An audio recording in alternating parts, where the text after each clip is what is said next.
صباح الخير. النهاردة يوم من الأيام الطويلة والصعبة، هتعرفوا ليه في الفلوج ده.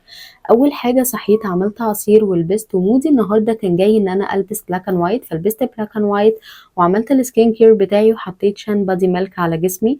بحاول أقلل شوية البروسيس اللي بعملها لوشي في السكين كير يعني بتاع وشي.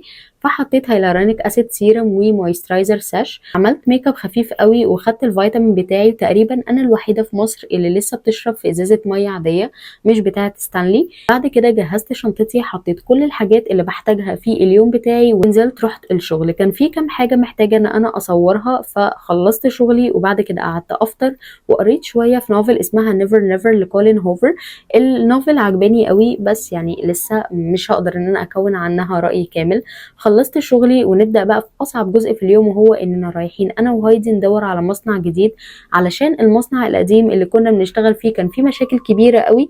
فركبت المترو ورحنا المصنع الأولاني. بجد البراند ده خلينا نروح أماكن ونشوف أماكن عمرنا ما شفناها في حياتنا. وبعد كده اتفقنا على السامبل في المصنع ده وقلنا نروح مصنع تاني وركبنا اوبر. وبجد دي اغبى حاجة حصلت في اليوم، لان الراجل نزلنا في مكان ابعد بتلت ساعة عن المكان وخدناها مشي في الحر لحد ما كان هيجرالنا حاجة. فجبت ايس كريم وبعد كده رحنا المصنع وكده خلص اليوم.